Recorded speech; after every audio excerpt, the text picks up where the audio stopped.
All right. Good evening. Good morning, everyone. You know what time it is. It's Thursday, Thirsty Thursday, and time for another Hometown Hammer. So before I get started, just wanted to give everyone a little bit of our announcements. Remember to like and subscribe to all of your American Hammers TV channels. Remember to get your gear at ahtv.threadless.com. You know, West Ham Philly, we have our shirts up there. Make sure you check out all the gear because we have all the local clubs. So keep buying all that good stuff. As a reminder, there's a little like button down there below. Every like is a West Ham win, so give me 2 thumbs up there.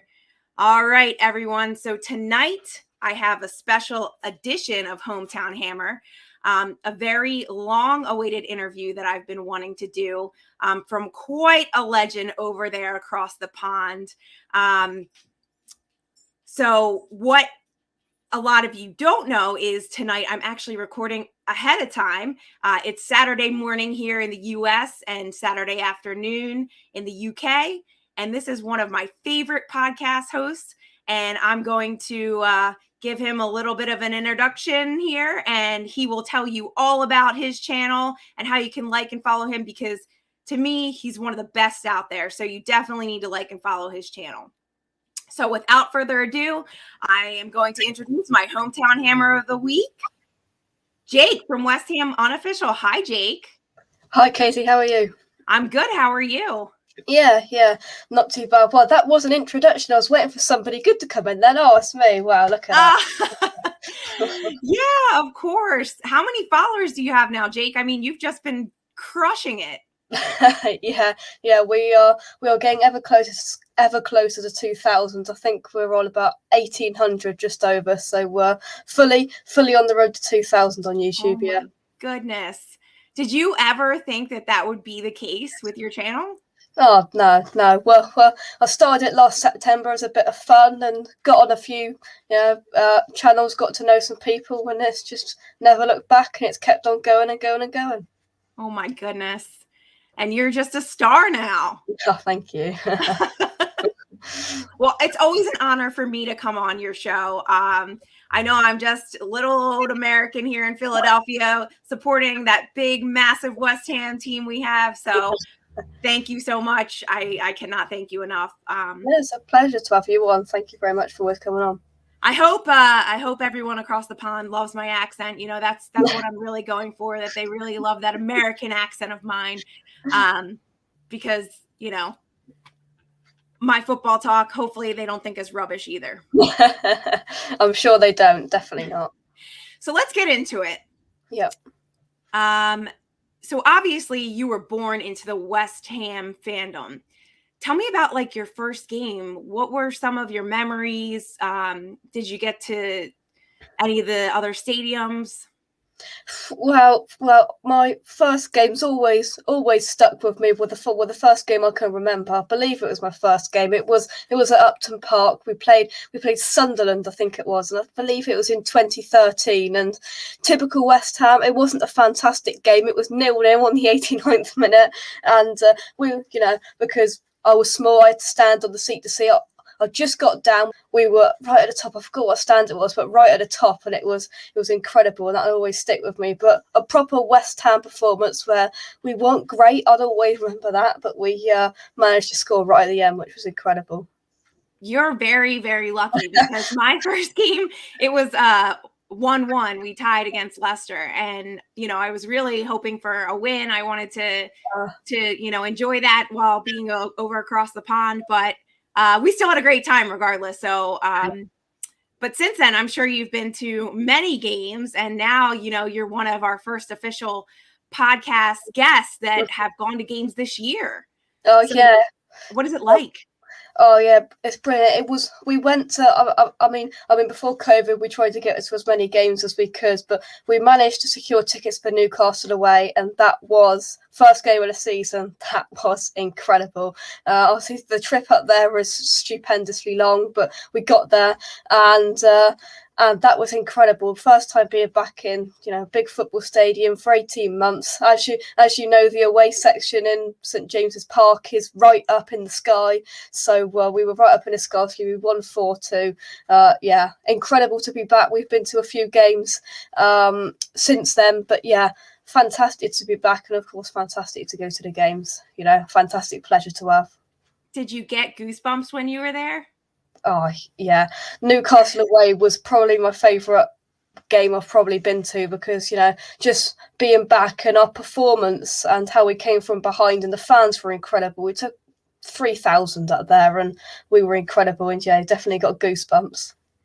What is your opinion of Upton Park versus London Stadium? I didn't have the privilege of going to Upton Park too many times, so I can't really judge them together. Obviously, we all, I think we've got pretty much the same view on the London Stadium before the start of this season. Now, I wasn't at the Leicester game, but a lot of people on that Monday night said that felt like home again. And I'll judge it, but I'll judge it when I go to a European game. We're going to the Genk game in a couple of weeks' time, and to be there under the lights for a European game, then for the second time we'll really judge it to see what it's like. But in terms of the two together, it's never going to be Upton Park, and some people are just never going to think it's anything like home, which is understandable, but it's beginning to feel like home. We saw the statue that they've newly released of the 1965 champions. That's fantastic. These little things, it's starting to feel like home, that's for sure. But it took 6 years, but it's starting to. Wow. I mean, that's surprising. And I think that's what I've sort of been hearing. I would love to see the statue because it looks phenomenal. But yeah, I mean, the banners they put up last year during COVID, everyone says it's starting to feel like home. And I'm kind of wondering, are people truly changing their opinion about GSB? Because I'm sure you saw in the news this week, someone had posted a sticker of GBS to stay. So is that a route? Like, do you think that that's something that they did themselves, or are people really turning? Because I am under the impression that no, it'll never go back to the way it was. Oh no, definitely not. I saw that on David Gold's Twitter this morning, where he put "thank you very much," and somebody or him himself have put a GSB stay on a lamppost. Yeah, GSB stay. That's what it was. Yep. No, I don't think there's probably a big majority of the fan base that's never going to forgive them for moving us from our spiritual home to, I mean, it might sound harsh, but to an Olympic running stadium, because that's what it was at the time. But yeah, I don't think GSB are swiftly changing opinions, and they are not doing it in the right way, I don't think. Yeah. But they're starting to try, they're getting the statues, but maybe slowly but surely it might happen. Yeah, I mean, I hope, for our sake, we can have it feel more like home, but I can't see opinions changing on them. So who would you say, since you've had many guests on your show, who would you say is one of your favorite people that you've interviewed, or you've really enjoyed coming on your show, being a West Ham fan? Crikey, I've had loads. Of course, you've been on the show. Fantastic. It's got to be Frank McAvenny, former West Ham legend. Had him on the show a couple of months ago. That was fantastic. Such a down to earth legend, footballing legend, and just a really nice bloke to have on the show.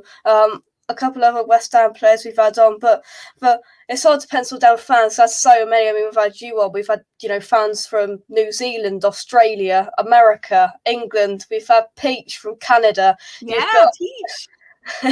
You've got so many to choose from. I mean, if you had to pick a favourite, I mean, just listing them off there, it's got to be Peach. What a man! Yeah, I know. He is. He's such a legend. I mean, throwing us birthday shows. How can we not just adore Peach? He is just the number one all around fan. I mean, really just great. But that's what you get with us West Ham fans, right? We're all family.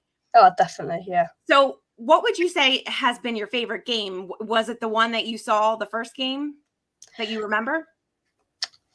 I wouldn't say it's probably my favourite game I've been to, because I can't. That's the only 30 seconds I can remember of that game, is getting down off that seat and then everybody going absolutely ballistic and me not quite knowing what was going on. But yeah, that Newcastle game's definitely got to be up there from the start of the season. That's probably my favourite away day.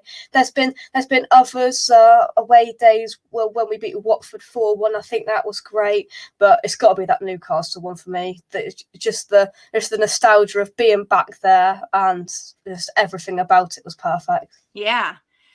Who would you say is your favorite team to beat?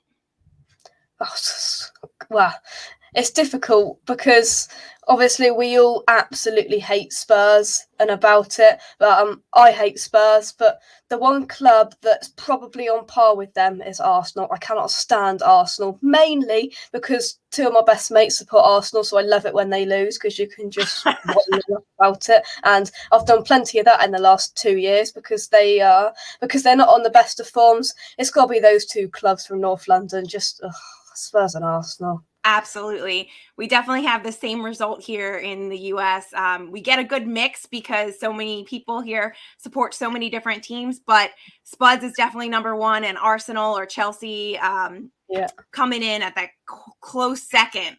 Definitely Arsenal. And it's been great to see them not be in great form the past several years. So, it's not like them, and they're going to continue to do well. So I'm sure it'll continue to be one of our most hated teams. Yeah, for sure. So what would you say is your favorite thing about West Ham? Favorite thing about West Ham? That's such a broad thing to pencil down to one thing. That's a really difficult question. My favourite thing about West Ham is probably, we always seem to turn up in the big games against Spurs and being the underdog. That's what I like, being the underdog. We always turn up to Spurs, and I loved it. Of course we did. We all loved it when Lanzini put that in the back of the net back in October last year. Crikey, I can't believe that's been a year. But just that being the underdog feeling, that's what I like. And of course, probably my favourite thing is the fans going to away games, the atmosphere, singing, and the fans have got to be the favourite part of it. Yes, being the underdog is one of the reasons why I chose West Ham as my team to support. Not sure if you're familiar with American football, but the Philadelphia Eagles were the underdog several years ago, and we were able to win the Super Bowl for the first time ever. So it was very relatable to being a West Ham fan. Where we are in the city, a lot of hard workers, working class individuals, very passionate about the American football. So naturally, it was just an easy choice for me to be a West Ham fan. Well, there you go.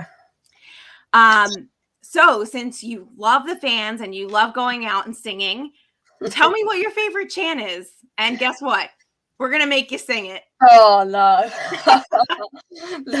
No, that is cruel. My favourite chant. Well, actually, the one thing, it used to be, I've had many ones, but it's actually a new one. I don't know whether you have heard it. It was created at Southampton away, and it's about Pablo Fornals. It's an absolutely incredible song. Does it ring a bell, Katie? Yes, I think we've started to adopt it here as well.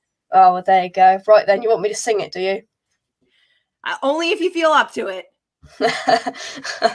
Oh dear. I usually do this. I usually do this with someone. I usually get James or someone to do this with me, James Fever, but just for you, I'll do it. Pablo Fornals. Who?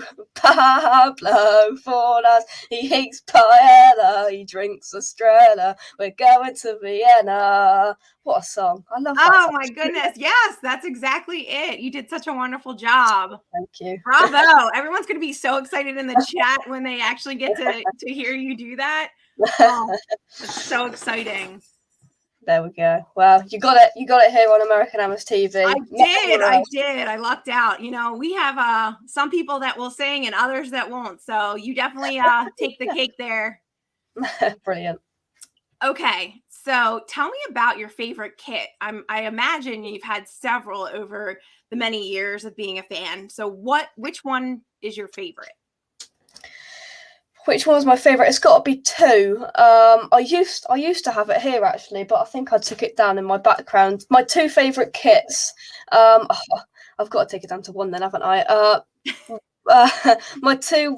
One of them is probably the farewell bowling kit 15-16 with the whole badge, and of course that's such a memorable kit. And the second one is actually this year's kit. I absolutely love this year's kit. I love the colour of it. I think it's fantastic. It's actually in the drawer there. I love it. Both of them are fantastic. If I had to pick it down to one, I think it would just have to be, just for the memories and just for it, it would have to be the 15-16 farewell bowling kit. But they're both fantastic kits. Obviously, I haven't been alive to see, the proper retro kits, but those two for me are my favourite. But the farewell bowling kit, it's just on another level, just due to the meaning of it. Yeah, I totally love that one too. Because of the design. I think it's very, like you said, memorable. It's very historic. Yeah. Just is all around what, the bowling was about. So who would you say frustrates you the most on the current West Ham squad? If you'd have asked me this last season, I would have said Pablo Fornals, but he doesn't anymore. Pablo Fornals used to frustrate me so much because he'd do something fantastic and then he'd go past two players and running down the middle, and then all he'd have to do was play a simple pass down to Soufal, and he'd miss time, he'd misplace the ball. He'd do the hard bit, but he wouldn't do the simple bit. He used to frustrate me, but this season he seems to have got that out of his game. Yeah. The one player that's always frustrated me and will always frustrate me under Moyes is Andrei Yarmolenko, and he just annoys me so much.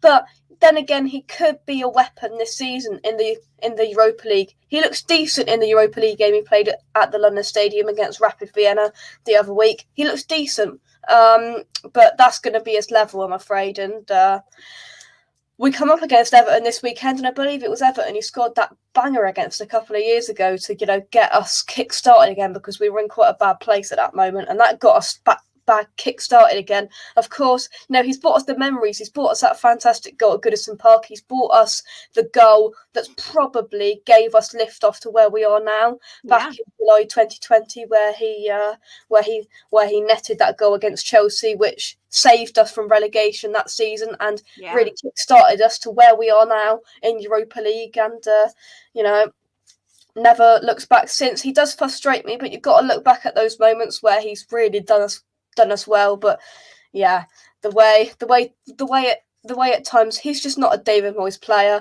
and the way he loses the ball and then half-heartedly jogs back annoys David Moyes, and it annoys me. Yeah.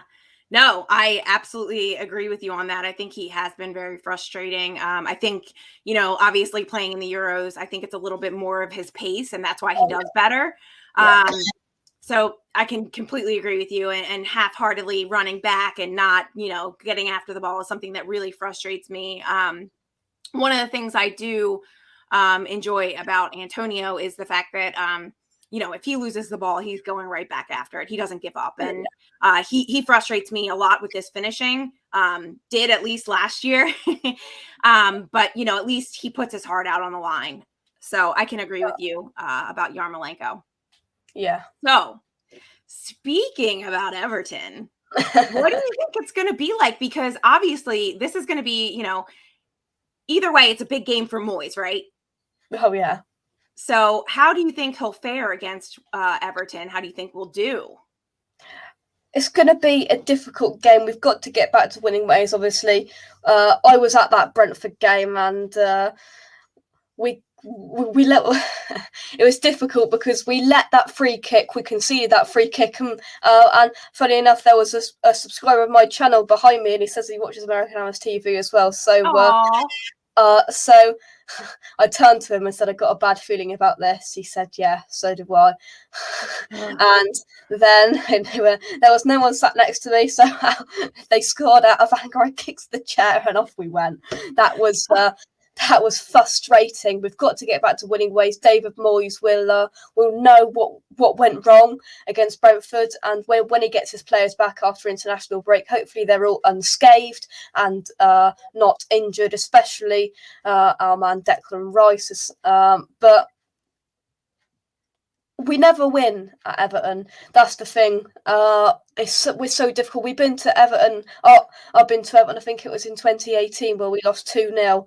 That was awful. We're going up there for the weekend to watch it.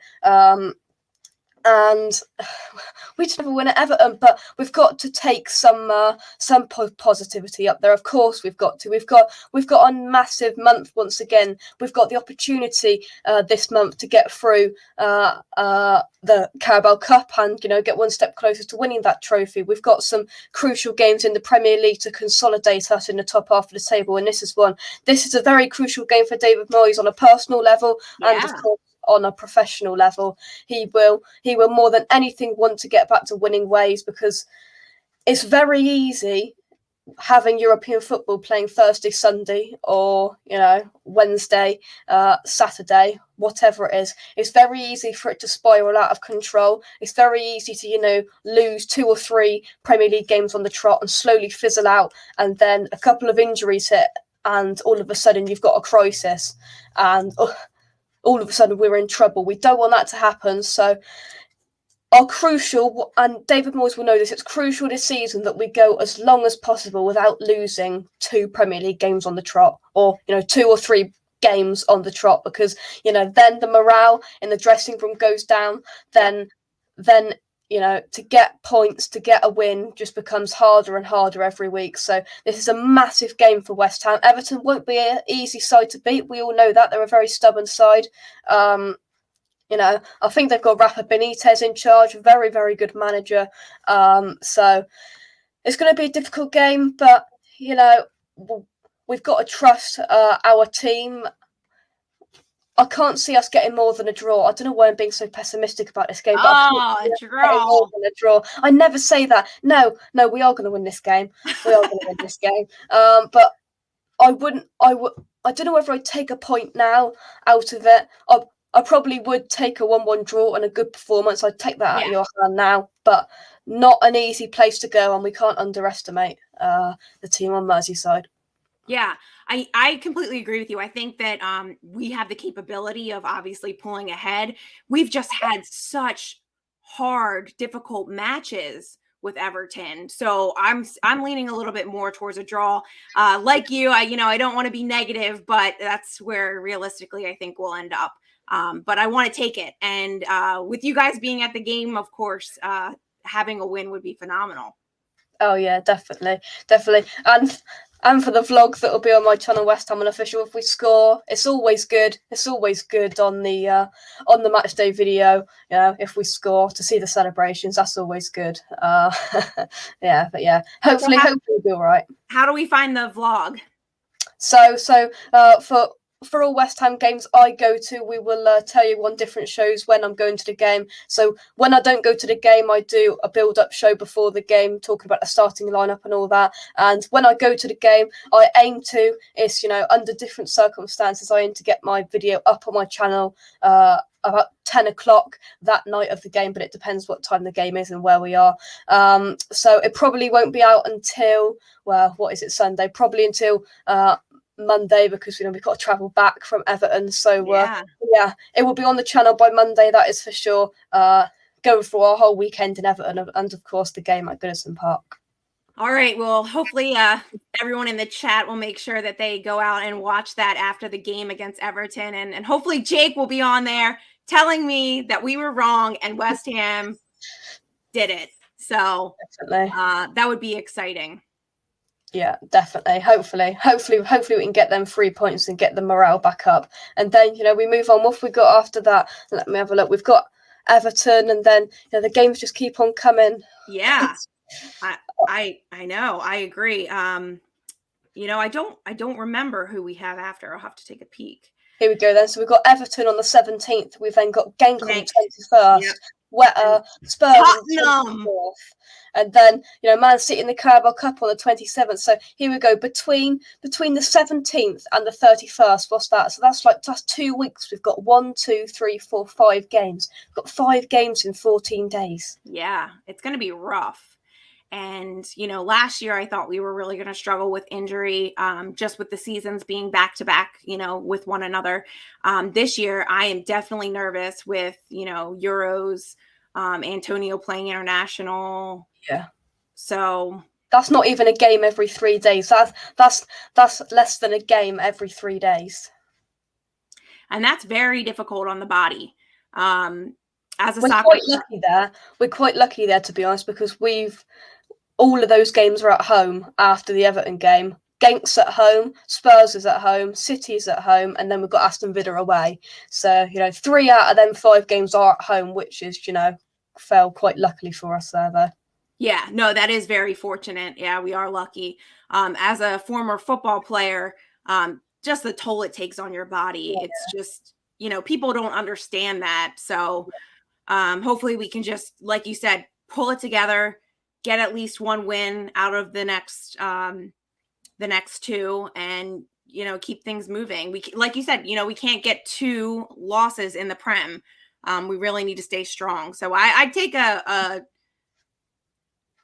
draw and a win. Yeah. So let me ask you. This is a very important question. Pizza or tacos? Oh my Lord. Pizza or tacos? I can't lie to you, we don't have tacos too much. I don't think tacos is as big over here than it is over in America. When we went over, it's like tacos is everywhere. It's got to be pizza, but it's got to be a good pizza. Yeah. I love pizza. It's definitely pizza. Where in the US have you been? We've been to Florida a few times, I think. Yeah. Nowhere else, I think. We've been to Canada a couple of times, not in peach territory, but in Canada a few times. We've actually, funny enough, been on the absolute opposite side of Canada to peach, not intentional peach. We do have a Hammers group up there in Toronto, so maybe someday I'll be able to get up there and spend some time with Peach. But what a man! What a funny guy. He's great. Yeah, pizza or tacos. I mean, it's always the great debate in my house. So I needed to know that important answer. And, what would football be without good food? It's one of my favorite topics. So if someone were to come visit your town, what would you recommend they eat? What is it like? What I like, or what's the tradition around my area? Either or, whatever. Well, in terms of what it's difficult to bring to football. I mean, you go to the London Stadium nowadays. Everywhere you look, there's popcorn. But I wouldn't bring popcorn to football. I mean, if you go to East London, you're going to have pie and mash, aren't you? Yep. A burger, nice burger like a cheeseburger. Got to be a proper burger though. I'm not a huge fan of McDonald's little burgers. It's got to be a thick proper burger. Yeah, I don't like McDonald's either. I like McDonald's, but just not their burgers. You can't even see how thin they are. They're like that. That is definitely going to cause some controversy in the chat. Oh yeah, definitely will. So what do you get when you go to McDonald's there? 5 chicken selects. Oh, okay. Yeah. We have something here called Chick-fil-A, and I've heard of that, yeah. Yeah, they're really good. So when you come here, you got to go to a Chick-fil-A. Wow, there we go. It's in the mind. Yeah. So who is your favorite player? Current team or in the past? You can pick whoever you want. We just need to know who your favorite is. Well, I'll give you two then.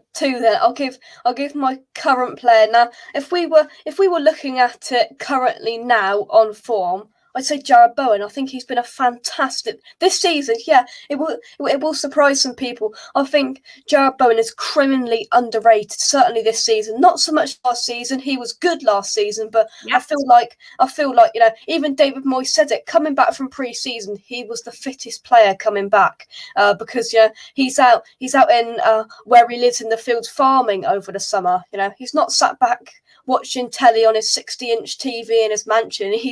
He's out doing, work that farmers do, and to be getting paid millions and doing that is fantastic. But in terms of on the pitch, he scored a fantastic goal. That was down our end. We saw a fantastic view of his drilled shot and goal against against Brentford. Absolutely fantastic player.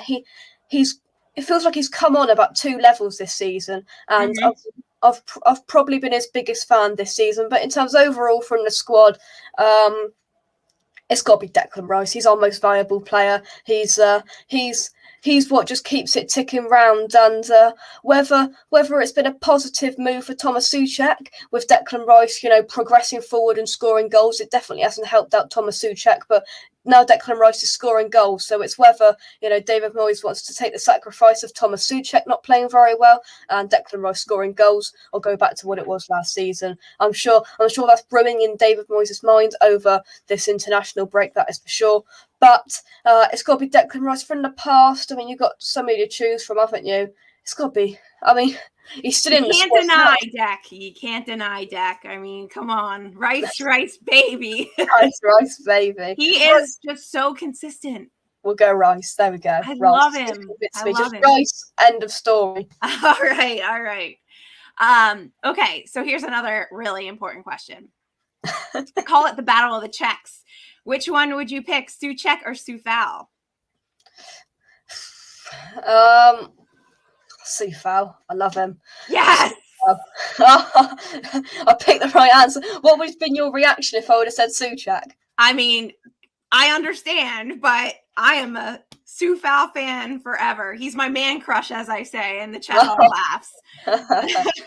Yeah, Coufal. Yeah, £5 million proved everybody wrong. Everybody thought he was going to sit on the bench, and picked up a little groin injury. Hasn't gone out on international duty, so hopefully he's going to be back fit and firing ready for Everton.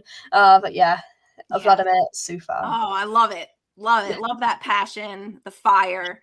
Groin injuries are no fun either. So I'm hoping he is okay to come back. Definitely looking forward to what Krul can do as well. Yeah. Phenomenal. Excited for him. I think that he's a great backup for us. So with that, I saw rumors that we're eyeing another player in the midfield. What do you think will happen? Do you think we'll get another player in the midfield, or do you think we're going to target a striker? I've seen some things. I don't know if you're talking about the rumor of there's been a few bouncing around. I've seen the name Weston McKennie been bounced around in different places. I think we will sign up Alex Krul. I wouldn't be surprised, just off topic slightly, I wouldn't be surprised if we see Alex Krul in a starting lineup over Thomas Souček against Everton on Sunday. I really wouldn't be surprised. And to be fair, I'd be in favour of that, because I watched a little bit of the Czech Republic game last night. Obviously, it's not last night for you watching, but Czech Republic versus Cyprus. Czech Republic versus Wales, they played last night. Souček yet again didn't look fantastic. He captained the side and didn't look fantastic. But I think we will be targeting hopefully a left back and a striker in the January transfer window. What I would have loved and would have just made our transfer window so fantastic in the summer was if we would have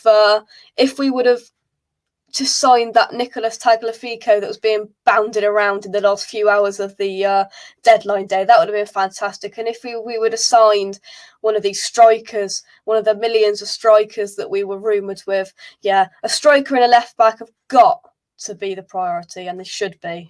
And if they're not, there's some problems. Yes, absolutely. I think that we ultimately need a striker to continue the pace that we're on. I think that Souček is tired. I think that's why we're seeing him struggle. I think that he's just really running out of gas. I think he needs some time to rest. So hopefully having Crawl will help kind of give that balance. But you're right. I think, getting a striker in that January window is so critical for us. Just who is it going to be? I thought you were going to say Lingard, because I really wanted Lingard. Yeah, so do I. But Yeah. obviously that won't be the case. Do you think we'll see him play in the I call it the Caribou Cup, but I think the Carabao Cup, it's got to be now, if we get past the Carabao Cup winners against Manchester City, then we've got a very good chance of winning it.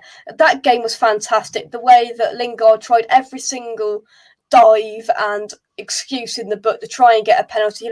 Yes, Noble did touch his shirt here. He touched it. He went like this slightly. He went like that. There was no reason for Jesse Lingard to flop on the floor like that. Oh, yeah, I know. He really wanted to get one back, didn't he? But I still think there's a chance of him coming back to West Ham. I mean, you do? I think there is. I think there's a chance of Lingard coming back. I mean, reports are saying that he's declined £150,000 a week contract at Man United. I've just seen reports before I came on and did this show that Newcastle are now hunting him down after they've signed their 320 gazillion billion pound takeover deal, bid, whatever you want to call it. Right. But but Newcastle are going to be linked with every Tom, Harry, and whoever. That's right. That's right. I just saw the same thing with Souček. They're eyeballing Souček. Yeah. Oh, it's rubbish. Absolutely. I mean, do you think that Newcastle now will overtake West Ham in the long term? No. One thing I will say is money doesn't buy success, and some people say, well, it does in this sector of the world. But here's my problem with it. Fair enough if they go out and spend, I don't know, £500 million on a new team. It's going to take them 3, 4, 5 months for them all. If you're going to if you're going to completely, redo the side because you think it's rubbish what you've got there, it's going to take them a long time to get used to each other, bond, get the team spirit, get everything together. It's not just going to be like this for Newcastle. And I see them singing, "We've got our club back, we've got our club back." You're now owned by Saudis, which are going to, fair play. They're going to pump a lot of money into your team, but will it work? I'm not so sure. Yeah. I don't know. I'm nervous because I am one of those that think, money is a powerful tool. It is, but they've got to spend it wisely, and Newcastle aren't one for spending money wisely. That's no, they aren't. But we'll see. Yeah. So, since you are a younger West Ham fan like myself, if you had a time machine to go back to see any game, because I'm sure over the years you've heard from your father and family and friends, "Oh, I was at this game and it was phenomenal." So tell me if there's a time or a player, place that you would go and see, like anyone you've interviewed, like, yes, I wish I could have seen them play. Well, it's difficult because I could have said I wanted to be at the farewell bowling game. I could have said I wanted to be at the 2012 playoff final against Blackpool. Or you could go back and say I wanted to be at the 1980 FA Cup final when we beat Arsenal. Or I could say what I'm going to say and say I wanted to be there against Wimbledon when Paolo Di Canio scored that fantastic goal. You're right. There's so many great options. And many people say the last game at the Boleyn, but you're right. Yeah. I mean, you just aimed 4 or 5 very great periods of time that, as a fan, I would have loved to see those things. So who do you think our biggest competition is this season? It depends what David Moyes is aiming for. Whether David Moyes is going all out again and saying, "I want to get top 6 again." I think people will say, "Oh, Newcastle are now our rivals. They're going to be up winning the league." And I've seen pictures of them, Mbappe in Newcastle shirts, and Haaland and Messi and Ronaldo, and I'm like, "Oh, lay off it." Yeah. Our biggest rivals, I think, Leicester have definitely gone off the ball. They finished just above us. Arsenal and Spurs are going to be around us again. If we can maintain, our form and stay in the, I'd like to think we could maintain 6th to 9th again this season. Would be fantastic. It's going to be those teams around there, which 2 seasons ago, who would have thought we would have been bouncing around? When we were 16th in the table, we're going to be bouncing around with the likes of Leicester and Arsenal and Spurs. All of these teams, these are our rivals. These are where we are in the Premier League table. It's going to be those teams. It's hard to tell at this moment, 7 games in, but we'll just have to wait and see. Yeah, it's still very early. Yeah. I still pick us to be in the top 10. Hopefully, Yeah. So you're right. 2 years ago, none of us could have predicted this. What did you think when Moyes came back as manager? Did you think that, were you like pro Moyes, like, yeah, let's go? Or were you kind of like leery, like, oh, I don't know what's going to happen?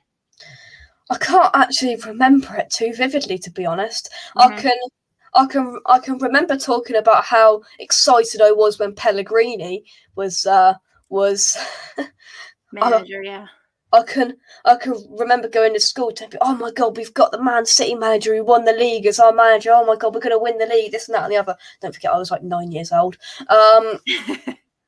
When David Moyes came back, I just went, oh, really, again, and just moved past it. Well, it is what it is. We were actually at his first game of his second time, and we beat Bournemouth 4-0. And I did a vlog on my channel. It was called a different name back then, but New Year.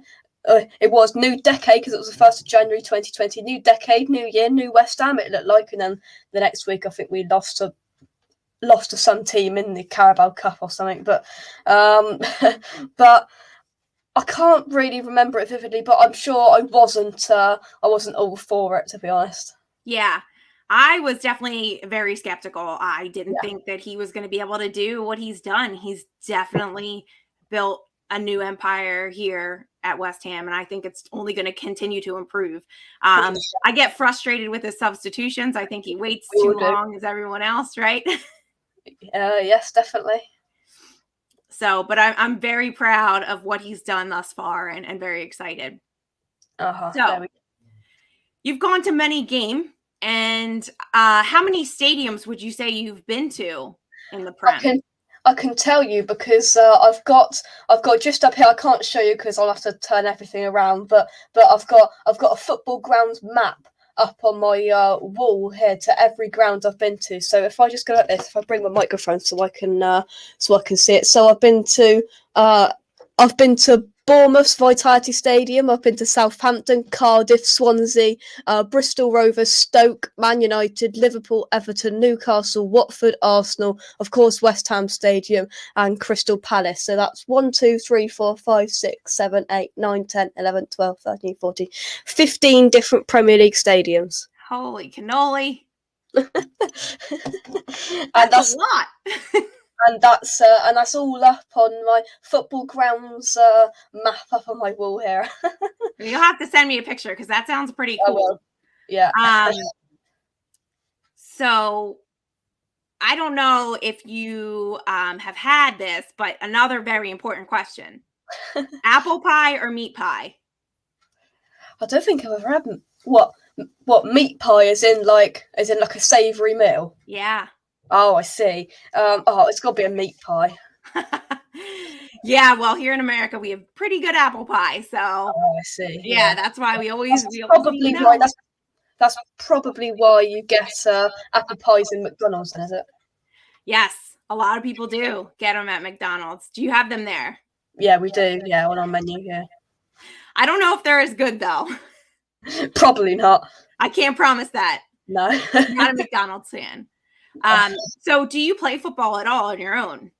I used to play football until I was about 8, but I don't anymore. No, yeah. I just go to games and watch them from my sofa with my own leisure. You're retired. Yeah, retired at the age of 8. Hey, that's a good number. That's a good number. I'm retired too, so we're on the same page there. Well, there you go. So, how does everyone at school, do they love your podcast, or since they're Arsenal fans, they're like, oh, Jake, you need to become an Arsenal fan? Oh, no. They've never said that because they know what response they'll get. But it gets mixed. It gets mixed views from people at school. The one thing that I did find funny, because we were put back into lockdown from January 2021 until March, and from then, that's when I was at home. So when I was on my lunch break, I could come on and do a live stream with somebody, and that's between January and February. That's where my subscribers just went up and up and up. And I think in January I was on something like 500. When I was back at school in March, I was on like 1,300, and I get those people, Christ, Jake, you're on 1,000 subscribers plus, and that was quite funny. But yeah, it gets mixed thoughts at school. How has it been doing school from home and being in lockdown? Was that hard?